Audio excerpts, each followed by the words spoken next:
Hello friends. Social మీడియాలో అయితే ఒక న్యూస్ అయితే గట్టిగా చక్కర్లు కొడేస్తుంది. అది ఏంటో తెలిసేసుకుందామా? ముందుగా మన 'తండేల్' మూవీ గురించి మాట్లాడుకున్నట్లయితే 'తండేల్' మూవీ నుంచి మన నాగ చైతన్య అయితే ఖచ్చితంగా కూడా డబుల్ రెమ్యునేషన్ ఏమైనా అడిగే ఉద్దేశాలు ఉన్నాయా అంటే చాలా వరకు బయట వస్తున్న న్యూస్ ఏంటంటే అడిగే ఉద్దేశం ఉంది అనే విధంగా అయితే మనకైతే తెలుస్తుందన్నమాట. సో ఈ న్యూస్ నిజమా కాదా తెలిసేసుకుందాం.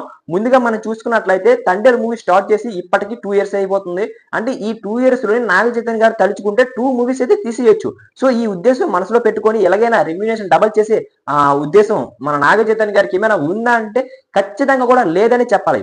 ఎందుకు అంటే ఆల్రెడీ మన ఇండస్ట్రీలో మన తెలుగు ఇండస్ట్రీలో చూసుకున్నట్లయితే నాగ చైతన్య గారికి ఒక మార్కెట్ ఉంది.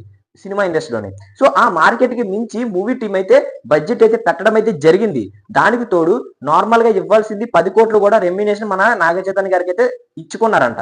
సో ఈ విధంగా ఆలోచిస్తే నాకు మార్కెట్ ఉన్నదానికంటే ఎక్కువ బడ్జెట్ పెట్టారు గనక నేను ఇప్పుడు మళ్ళీ అమౌంట్ డబుల్ చేయమంటే ఖచ్చితంగా కూడా మూవీ టీమ్‌కి అయితే కొద్దిగా ప్రాబ్లమ్ అవుతుంది గనక నేనైతే ఆ ఉద్దేశంలో లేను అనే విధంగా అయితే నాగ చైతన్య గారు చెప్తున్నట్లయితే మనకు తెలుస్తుందన్నమాట. సో దీనిపైన అయితే మనకైతే క్లారిఫికేషన్ అయితే వచ్చేసింది కదా! అంటే ఆ న్యూస్ అయితే జస్ట్ ఫేక్ మాత్రమే. నాగ చైతన్య గారు రెమ్యునేషన్ డబుల్ చేయమన్నారు అనే విధంగా వస్తున్న మొత్తం థంబ్‌నెయిల్స్ మొత్తం కూడా రాంగ్. ఆ విధమైన ఇన్ఫర్మేషన్ మొత్తం ఫేక్ అనే తెలుస్తుందన్నమాట. సో దీనిపైన మనకి వచ్చిన క్లారిటీ ప్రకారం అందరికీ తెలిసిందే కదా! తర్వాత చూసుకున్నట్లయితే ఈ మూవీ మీద ఎందుకు ఇంత ఎక్స్‌పెక్టేషన్స్ వచ్చాయో మాట్లాడుకుందాం. అసలు ఈ మూవీకి వచ్చిన ప్రతి ఇన్సిడెంట్ కూడా రియల్ లైఫ్‌లో జరిగిన నట్టే ఉంటుంది అనే విధంగా అయితే మాట్లాడుతున్నారన్నమాట.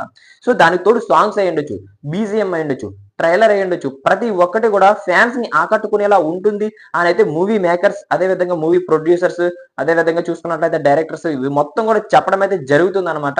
సో దీనిపైన మీ అభిప్రాయం ఏంటి? మరి ఇలాంటి అప్డేట్స్ మరిన్ని మీకు కావాలి అనుకుంటే మన ఛానెల్ సబ్స్క్రైబ్ చేసుకొని బెల్ ఐకాన్ అయితే క్లిక్ చేసుకోండి. అప్పుడే మనం పెట్టే ప్రతి వీడియో మీ వరకు చేరుకుంటుందన్నమాట.